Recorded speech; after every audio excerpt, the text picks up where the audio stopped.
Olá, meu nome é Débora Varela. A gente vai continuar agora conversando mais um pouquinho sobre orçamento corporativo.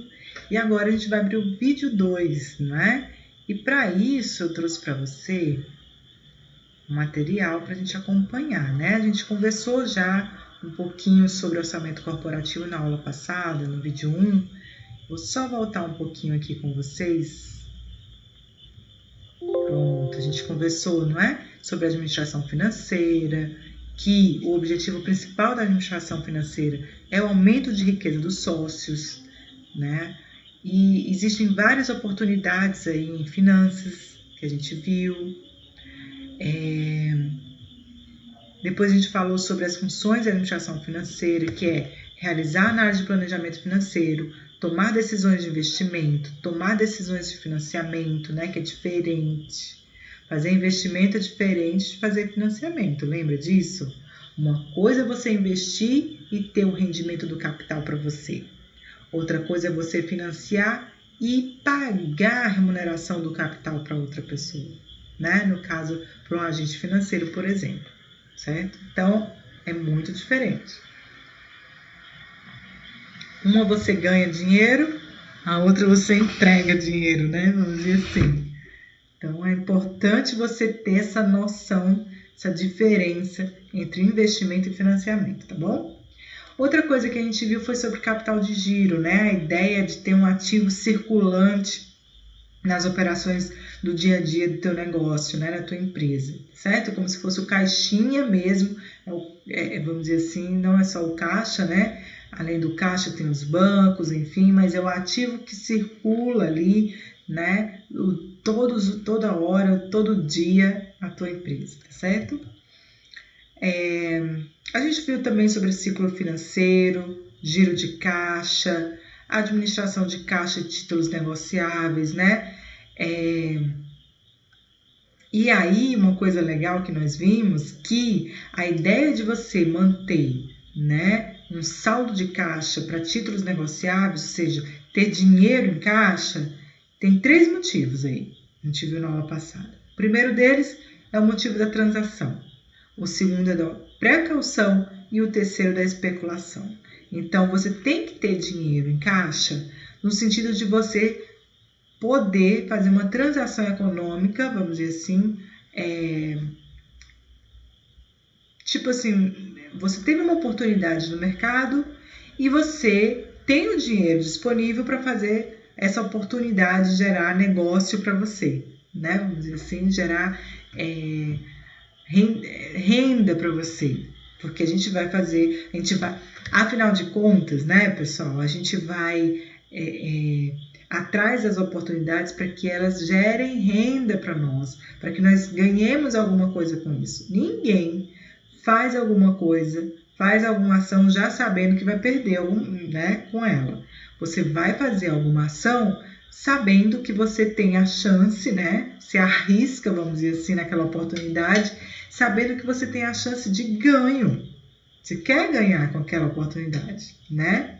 Então, você precisa ter, no caso aqui, a gente está falando de saldo de caixa, ter dinheiro em caixa para fazer uma transação econômica, por exemplo. Outro motivo de ter dinheiro em caixa é porque a gente precisa ter precaução na vida.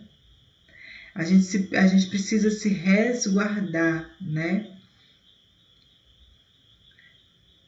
Então, a grande questão aqui é tudo na vida, né? A gente precisa se resguardar. Ora, se na nossa casa a gente tem que ter, né, vamos dizer assim, reserva financeira na nossa casa, para a gente se resguardar se algum imprevisto acontecer, imagina uma corporação com várias vidas, né? Lá, tô falando assim de empresa, eu aprendi, né, que a maior empresa que existe é você mesmo, né? Sua casa, sua família e tal.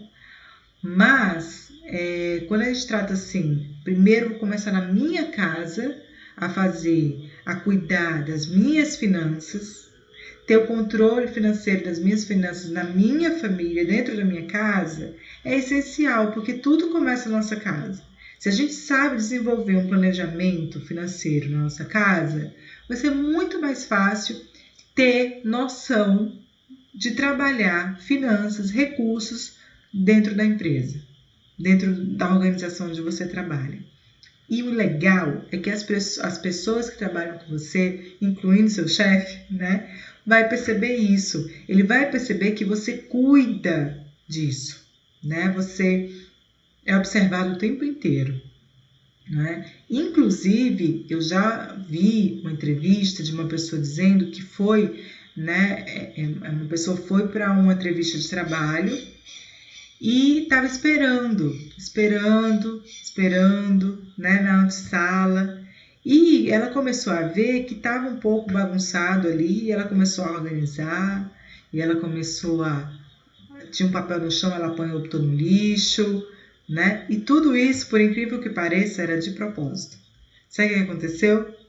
Aquela pessoa estava sendo observada por câmeras, né? E o gestor da empresa o contratou imediatamente. Enfim, quando foi fazer a entrevista, tinham várias pessoas, mas só ele fez aquilo ali, né? Só ele fez as ações esperadas, vamos dizer assim, que ele foi testado, né? E ele não estava sabendo de nada disso. E ele foi contratado imediatamente, porque o gestor queria uma pessoa, sim, proativa, que cuidasse dos recursos da organização, da empresa, né? E uma das coisas é a organização, são os processos, o recurso, o lixo que estava no chão, ele foi lá, ele foi proativo e colocou no lixo, né? No local certo, adequado e não no chão. Enfim, ele ganhou um trabalho dele, né? Então, voltando para cá, é importante a gente cuidar da nossa casa?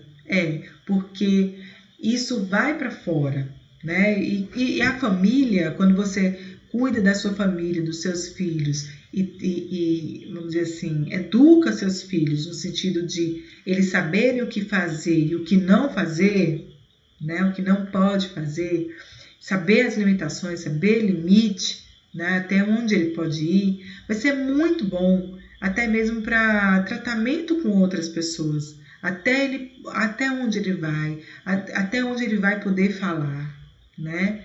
Ficar quieto, acalmar o coração, enfim, educação de filhos, né? Tô falando aqui já, né? Mas tudo envolve a gestão. Se a gente não souber fazer isso na nossa casa, a gente não vai fazer isso no mundo corporativo tão fácil. Pode vir vários gestores, vários treinadores fazer palestras de motivação com você. Não vai conseguir. Se você não fez isso na sua casa, se você não foi treinado para isso, você não vai fazer.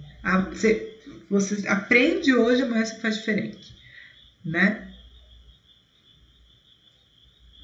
Porque é um processo. Então, voltando aqui, ter reserva financeira, ter dinheiro em caixa, tem o motivo da precaução, de você ter reserva de emergência, por exemplo. E o último motivo é o da especulação, porque você pode, até já falei isso, quando você tem uma oportunidade de negócio, você ter dinheiro no caixa é interessante porque você pode ganhar oportunidades. Ganhar, por exemplo, uma compra, né? Alguém está fazendo um leilão de um produto que você precisa de dinheiro no caixa para comprar esse produto, vamos dizer assim. Essa máquina, esse equipamento que você tanto queria ter, tem uma oportunidade, mas você precisa de dinheiro em caixa, né? Para, vamos dizer assim, aproveitar essa oportunidade que o mercado está te dando. Enfim, a gente falou um pouquinho sobre duplicadas a receber. A gente falou também uma coisa importante que eu não posso esquecer. Porque quando a gente vai falar sobre duplicadas a receber, são valores que ainda não está comigo, mas eu teria a oportunidade de pessoas, né, terem esse crédito comigo para depois me pagar. Só que isso vai acarretar num risco de negócio grande, porque pode ser que essas pessoas, se você não conhecer bem e mais do que você. Mesmo que você conheça bem, e você também tem que, além de conhecer o caráter da pessoa, saber se essa pessoa é uma boa pagadora ou não, saber se ela tem capacidade, se ela tem solidez financeira, você também tem que estar atento a condições externas a ela, ao próprio mercado. Porque o próprio mercado pode afetá-la. Ela sempre foi uma boa pagadora, mas a pandemia, por conta da pandemia, as empresas estavam demitindo, então demitiu essa pessoa também. Sabe o que vai acontecer? Ela vai faltar com você de pagar aquele boleto que ela sempre pagou, entende? Então, a duplicada você receber, você não vai receber, por conta de fatores externos, né? Que impactou a vida daquela pessoa. Entendeu aí? Tudo na vida tem risco, pessoal. Tudo. Outra coisa que a gente viu foi estoque, que estoque é uma coisa muito cara dentro da empresa, dentro de uma organização, e você precisa, para quem trabalha, que sabe que vai trabalhar com estoque, precisa saber calcular estoque. E principalmente saber qual, no caso da sua organização, qual o estoque mínimo necessário que você precisa para atender as expectativas do seu mercado, seu nicho de mercado, entendeu? Nunca esqueça disso. A gente falou de fluxo financeiro, né? Não, agora que a gente vai falar de fluxo de caixa. Terceira unidade agora, a quarta unidade, a gente vai começar falando de fluxo de caixa, tá bom? O que é isso, né? Análise de fluxo financeiro, né?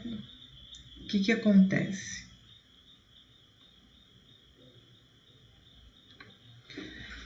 Diante de uma competitividade enorme que existe no mercado, o administrador financeiro, mais do que nunca, ele precisa prezar por uma boa gestão dos recursos financeiros da organização dele. Para quê? Para atingir o sucesso da organização. E aí, é importante que o administrador financeiro, ele precisa saber que um bom planejamento do uso dos recursos financeiros dele, né, faz com que o negócio necessite menos de capital de giro para cada momento, né, cada estágio, vamos dizer assim, que ele está. Inclusive, vai gerar, se ele fizer um bom planejamento financeiro, né, ele vai gerar menos despesas financeiras naquele período. Pois, se ele fizer um bom planejamento, significa que a empresa utilizou menos capital de terceiro, pediu menos dinheiro emprestado, diminuiu as obrigações dela, né? Algo que impacta na forma positiva dos resultados do negócio. E aí, a gente tem, né, o fluxo de caixa, a gente viu isso na aula passada. A gente viu o fluxo de caixa direto, fluxo de caixa pelo método direto e pelo método indireto. A gente já viu isso aqui. Viu também indicadores financeiros baseados no fluxo de caixa. E esses indicadores, como o EBITDA, por exemplo, nada mais é do que o lucro antes dos juros e imposto de renda, né? Dessas despesas com depreciações, exaustões, amortizações, enfim, a gente viu isso, né?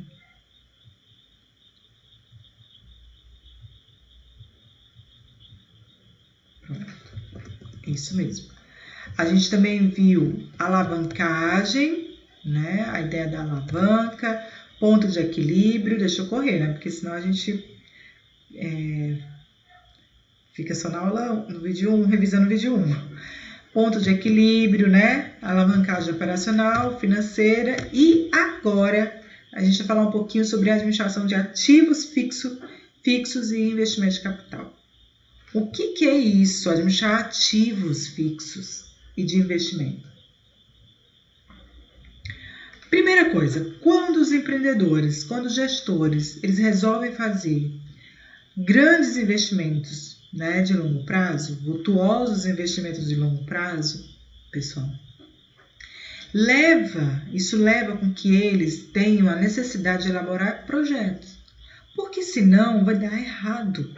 É um dinheiro, é um valor muito alto para ele investir. Então, ele tem que ter um acompanhamento, né?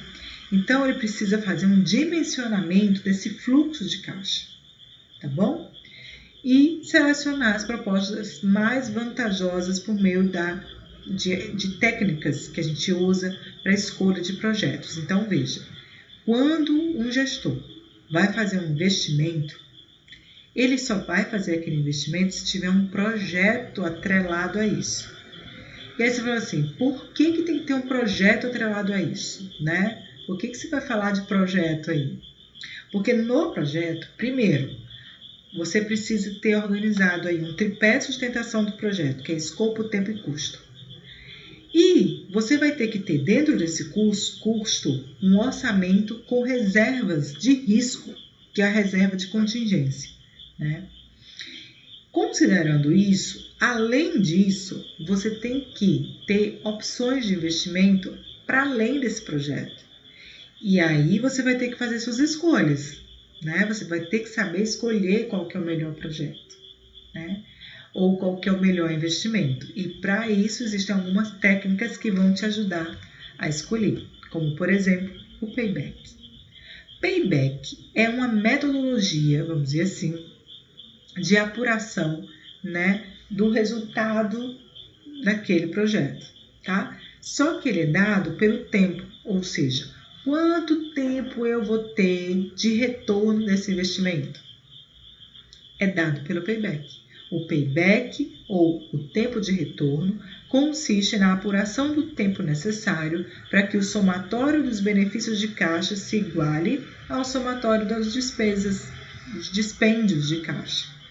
No payback, é calculado em quanto tempo o projeto se paga, ou seja, em que momento se recuperará o valor investido. Certo? Então, é interessante isso, né? Por quê? Porque no payback você vai saber quanto tempo aquele recurso, né, vai voltar para você. Então, é uma das metodologias que a gente usa para escolhas de projetos, tá bom? Para você investir seu capital. Não existe só o payback. Benefício-custo, taxa interna de retorno, VPL, lembra disso? Já viu isso em matemática financeira? Pois é. Estou só bebendo água porque a minha garganta já está seca.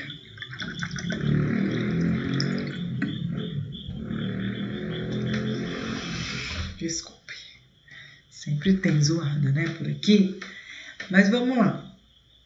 A grande questão aqui é que eu quero que você fixe, a gente vai ver só o payback agora, mas eu quero te contar que para você fazer escolhas de investimentos, né, primeiro, você tem que fazer projeto. Segundo, você tem que ter indicadores que vai avaliar esses projetos, tá bom? Talvez existam investimentos que você nem tenha um projeto pronto. Vou explicar. Faz de conta que você tem um projeto pronto, mas tem outro investimento como,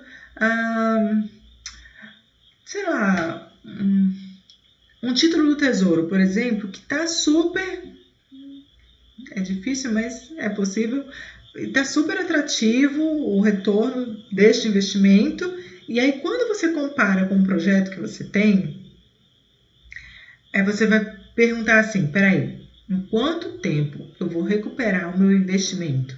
Porque eu vou aplicar um capital aqui, né? Um valor aqui, que eu quero ele de volta. E com juros. O que é juros? Juros é a remuneração do capital.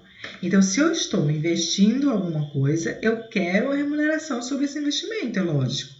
Então, quer seja num projeto, quer seja num investimento no Tesouro Direto, por exemplo, que é muito seguro, eu quero ter um retorno sobre esse investimento, eu quero ter uma rentabilidade, né? Um rendimento. O nome disso é juros.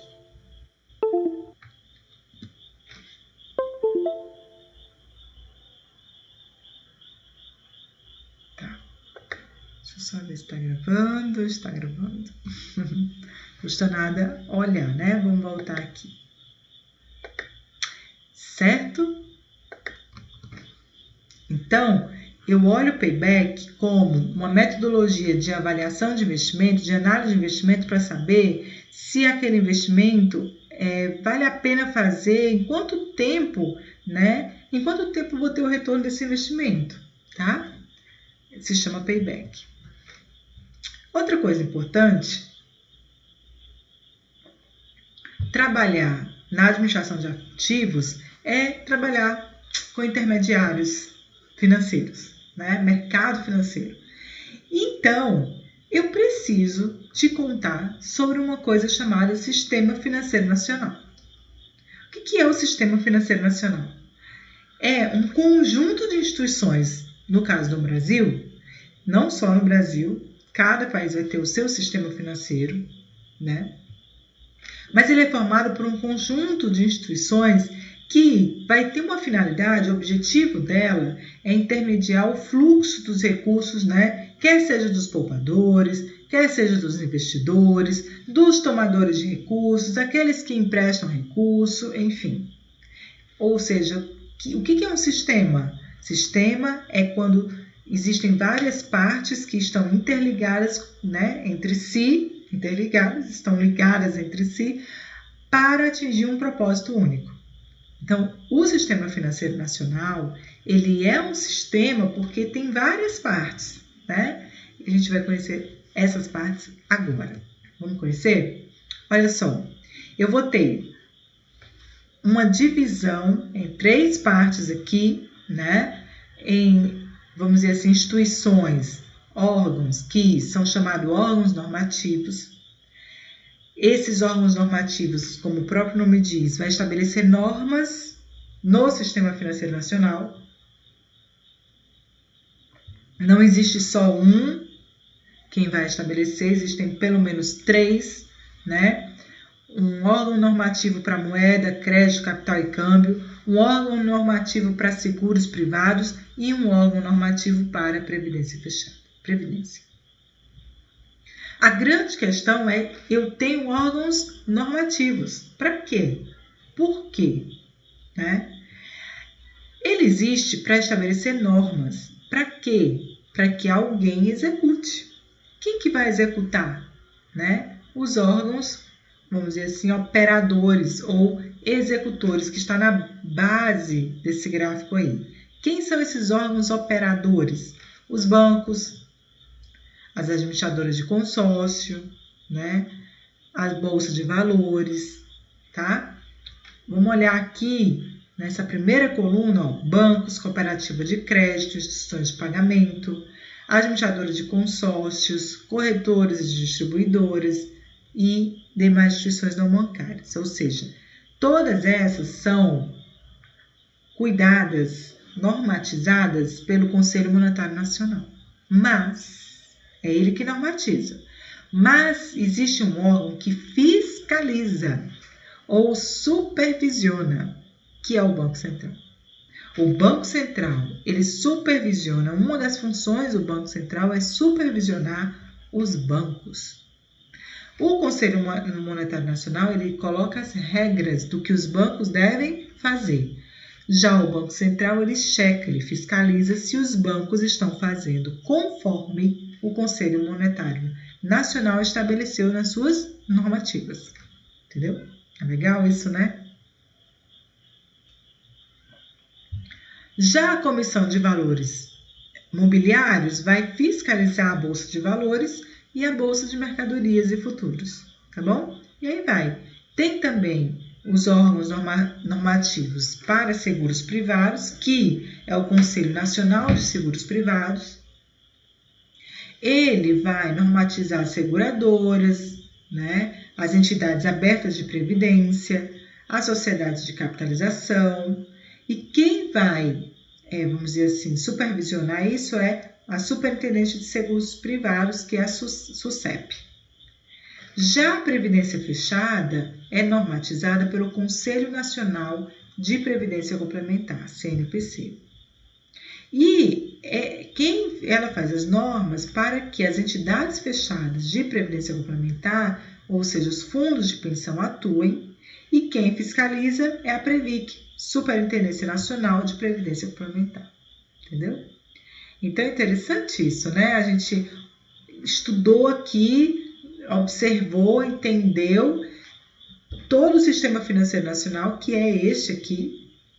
Ele é dividido em 3 partes, entre órgãos normativos, órgãos executores e aqueles que supervisionam se esses órgãos executores estão fazendo o que os normativos mandaram fazer nas normas, tá bom?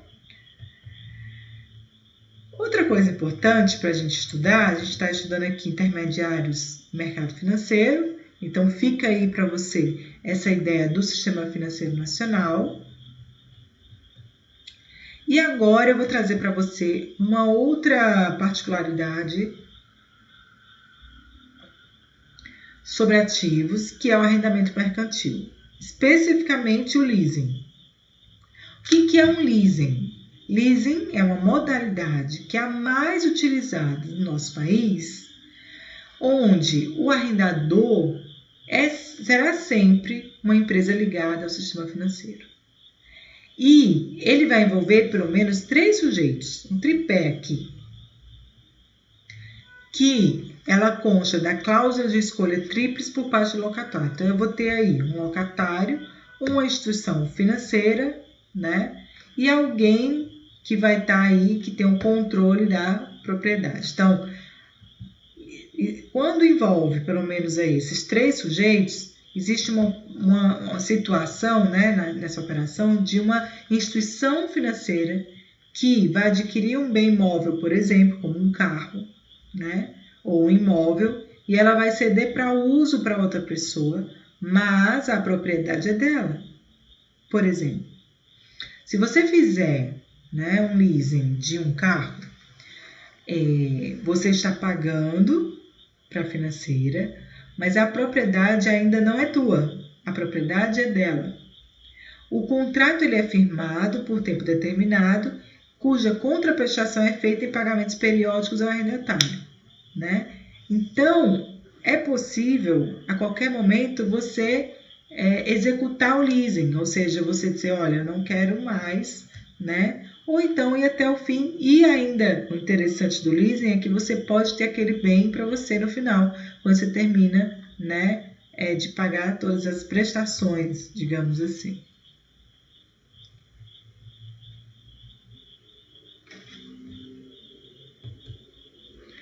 Outra coisa importante aqui que eu queria conversar com vocês é sobre financiamento de longo prazo.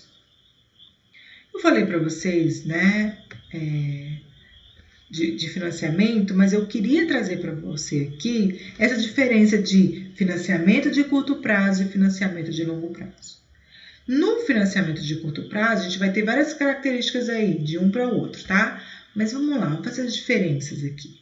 No financiamento de curto prazo, você tem o período, primeira coisa. Geralmente, financiamento de curto prazo envolve até 1 ano. Mais de 1 ano já pode ser considerada como financiamento de longo prazo. Não vou nem falar de médio prazo aqui, não. Longo prazo. A literatura de risco e crédito já vai falar que financiamento de longo prazo é a partir de 1 ano, tá bom? Existem autores que falam que é 10 anos, mas vamos ficar com essa, né? Curto prazo até 1 ano. Passou de 1 ano, já pode ser considerado como longo prazo. Então, essa é uma característica. Outra característica muito importante no financiamento, né, dos investimentos de curto prazo é a taxa de juros. A diferença de uma para outra, de curto para longo prazo, é que a taxa de juros para financiamento de longo prazo, geralmente é uma taxa baixa. Ela é uma taxa mais baixa do que para investimentos de curto prazo. Aí você fala assim, como assim, né? Entende-se que quem vai fazer um financiamento de longo prazo vai ter um prazo muito extenso, né, para você pagar o seu financiamento, por exemplo, né? E aí, se você vai ter um prazo extenso, não é atrativo você ter uma taxa de juros muito alta sobre esse financiamento. Não é atrativo, né? Senão, aquela pessoa vai atrás de outras formas de financiamentos que não seja aquela que ele, né? Ou seja, outra mais interessante para ele, que não seja aquela que está ali com aqueles juros não atrativos, vou dizer assim. Certo? Então, financiamento de longo prazo, eu queria falar para vocês essas duas coisas. A primeira, o tempo do financiamento. Né? Até 1 ano você tem curto prazo. Passou de 1 ano, você tem longo prazo. E a outra coisa que eu queria trazer para vocês é sobre a taxa de juros, que é a taxa que vai incidir sobre o capital, que vai te dar a remuneração do capital. Tá? No caso dos financiamentos, você paga essa remuneração para o agente financeiro que te emprestou o dinheiro. Então, nas operações de curto prazo e de longo prazo, elas se diferem principalmente porque na de longo prazo a taxa de juros tende a ser mais baixa.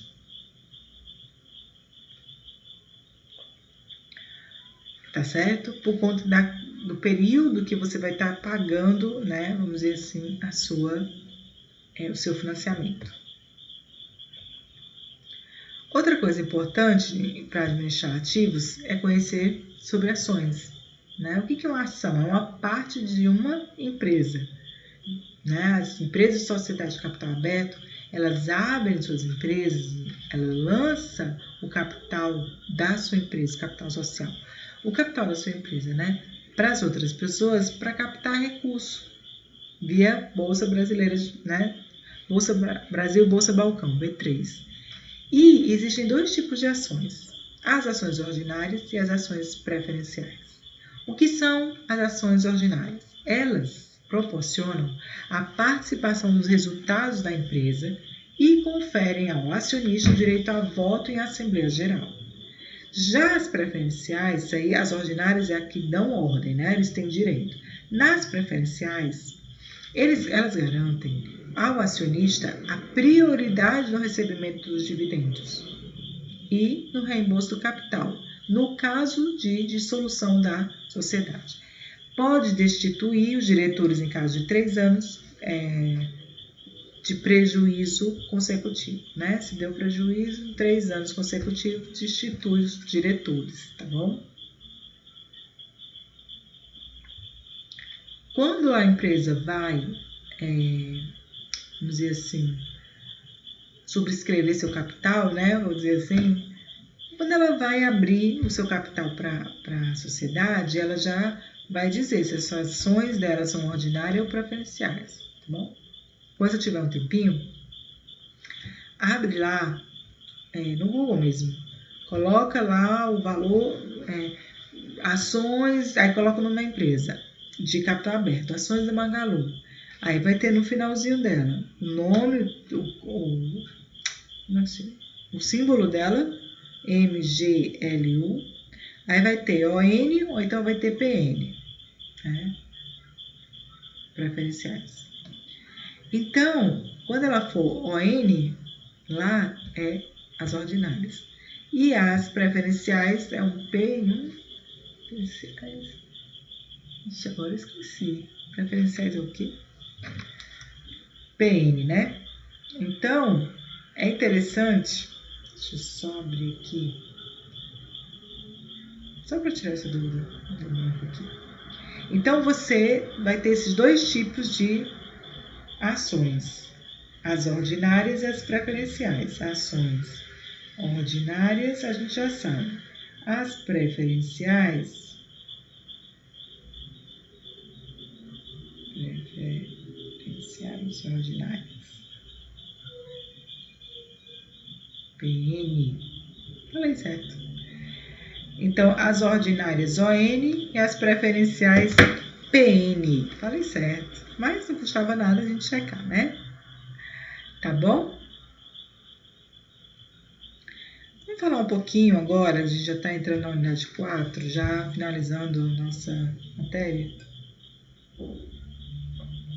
Vamos falar um pouquinho sobre expansão e falência, né? O que é fusão? O que é, antes de tudo, o que é expansão e falência? O próprio nome diz muito, né? Expansão é que você está aumentando a sua empresa. E aí você vai fazer fusão. Você quer vamos dizer assim, você pode fazer fusão com outra empresa para você buscar uma expansão de negócios. Então, se, por exemplo, tua empresa fabrica biscoito e você tem uma empresa não concorrente necessariamente, né, que fabrica embalagens e você não é expert em embalagem, você é expert em biscoito, por exemplo, você pode fazer uma fusão, é só uma hipótese, com aquela empresa para quê? Unir forças. Outra é fazer fusão com concorrentes. Existe uma empresa de biscoito e você é líder de mercado e está percebendo que tem outra marca que está se sobressaindo, vai já te pegar. O que você faz? Faz fusão. A fusão de empresas é a união de forças entre 2 ou mais empreendimentos que desejam se desenvolver juntos no mercado. Embora seja muito associada às grandes companhias, a fusão também é uma alternativa para pequenas e médias empresas, que podem encontrar nesse instrumento um meio de competir com os gigantes no mercado, tá bom? Então, também pode existir fusão, né? Não necessariamente compra, mas assim, 2 empresas diferentes se juntarem no mercado para competir com os gigantes do mercado. E aí eu estou me lembrando aqui da Superrede, por exemplo. Ela agregou várias empresas de supermercado para ganhar força, vamos dizer assim, na hora da compra dos produtos. Ela compra a preço mais barato, no sentido, ela tem, como é que eu vou dizer? Por quantidade, ela vai comprar em quantidade. Então, se ela vai comprar em grande quantidade, para abastecer os seus, né, supermercados, ela pode ter poder de barganha na compra dos produtos. Essa é a ideia, tá bom? O que é falência? Falência já é uma coisa ruim, né? Mas eu vou falar de falência, reorganização e liquidação, tá bom? O que é a diferença dos três?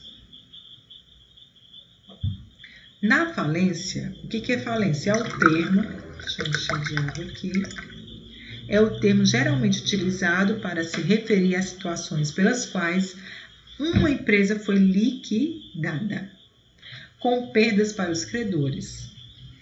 Mas até mesmo uma empresa financiada unicamente por capital próprio pode falir economicamente. Então, falência é um termo que geralmente é usado para se referir a uma situação pela qual a empresa foi liquidada. Aí eu vou lá para a liquidação, lá no final ali, tá? Vamos ver o que é liquidação? Significa o término da empresa como organização ativa e envolve a venda dos seus ativos financeiros. Os recursos obtidos, descontado o custo de venda, são distribuídos aos credores na ordem de prioridade estabelecida, tá bom? Você vê isso também lá na contabilidade. Já a reorganização é uma situação para manter, né, uma opção de se manter a empresa em atividade. Geralmente, ela envolve uma emissão de novos títulos para substituir os títulos antigos. A liquidação ou a reorganização, eles resultam de procedimentos judiciais. Não precisa disso, inclusive. A ocorrência de uma ou outra depende do fato da empresa valer mais morta ou viva. Se ela valer mais viva, vale a pena uma reorganização, reemissão de títulos. Se não, vale a pena fazer uma liquidação, distribuir, né, distribuir aos credores, vamos dizer assim, o que são devidos, tá bom? Vamos falar um pouquinho de orçamento, né? O que é um orçamento? Para falar de orçamento, eu vou te falar um pouquinho de projeto, tá? Porque não tem como falar de orçamento, né, sem falar de projeto, sem falar que projeto não é só, não estou falando assim de obra, não, estou falando da empresa. O orçamento empresarial. Por que a gente faz orçamento? Quer seja no setor público, quer seja no setor privado. Porque nós temos restrição orçamentária, a gente tem restrição financeira, né? Nem na nossa casa a gente tem restrição financeira, né? Então, se a gente tem restrição, a gente tem que ter um orçamento. A gente tem que fazer previsão financeira, né, de rubricas orçamentárias. E aí, tipo assim, na nossa casa a gente faz a previsão de água, luz, energia, internet, condomínio, né? Assim, a gente faz a previsão para o ano inteiro. E aí, sabendo do valor, você vai fazer um provisionamento, não sei o que eu falei, um provisionamento dos recursos. Você sabe que vai gastar aquele valor no ano inteiro. Ele é um valor fixo? É um custo fixo? É um custo fixo. Então, você vai provisionar aquele valor para o ano inteiro que você vai pagar. Entendeu? Então, o orçamento empresarial, primeira coisa, ele é essencial como instrumento de planejamento do teu negócio. Por quê? Porque você vai ter que estabelecer quais são os custos fixos da sua organização, identificar quais são os custos variáveis e começar a acompanhar isso. Por mais que você ache que seja pequenininho, não ache que pelo fato de você ser pequenininho, você não vai fazer um orçamento. Você precisa do orçamento, justamente também porque você é pequenininho. Tá certo? Então, isso que a gente conversou hoje, né, foi um pouquinho mais, né, a gente começou na aula passada, falou de orçamento corporativo, mas a gente vem falando sobre essa ideia de orçamento desde o começo, essa ideia de, vamos dizer assim, né, de tudo que a gente conversou aqui, fluxo de caixa, da própria gestão financeira e, no final, a ideia de o que o orçamento impacta na nossa vida. Esse orçamento, o que é o orçamento? É a ideia de você colocar numa planilha financeira todo um fluxo, quer seja de entradas, quer seja de saída. A grande questão, Débora, tu nem me contou quais são as contas do orçamento, né? Vai depender do tipo de empresa que você vai estar trabalhando. E se nem for da empresa, né? Vou falar aqui de orçamento pessoal. Vai depender de como é que são seus gastos, por exemplo. Então, no caso do orçamento corporativo, você tem que identificar quais são seus gastos. E aí, gasto é em termos geral mesmo. Quais os gastos que você tem? Fixos, variáveis, né? Repentinos. Quais são os gastos, né? Tô brincando do repentino. Mas quais os gastos que você tem, né? E aí você tem que ter todo um trabalho de você identificar esses tipos de gasto para que você possa elencá-los numa planilha financeira e acompanhá-los. Essa é a grande sacada do orçamento corporativo, tá bom? Bem, eu espero que vocês tenham gostado e gostaria muito que vocês lessem em profundidade a unidade 1, a unidade 2, 3 e 4. Caso você tenha alguma dúvida, procure o teu tutor para tirar a dúvida com ele. E, mais ainda, se você precisar de mim, estou à disposição. Pode pedir, tutor, olha, eu queria falar com quem escreveu o livro, por exemplo, né, o professor Charles. Queria falar, foi o professor Charles que escreveu o orçamento corporativo. E tem lá na própria contracapa, né? Outra coisa, você pode também entrar em contato comigo, não tem problema nenhum, tá bom? É isso, meu nome é Débora Varela, estou à disposição na Uniateneu para cuidar de você e principalmente para crescer em conhecimento, né? No mundo, vamos dizer assim, na academia, né? E na prática, no nosso dia a dia, tá certo? É isso. Então, vejo você numa nova oportunidade, se Deus quiser. Até a próxima. Tchau.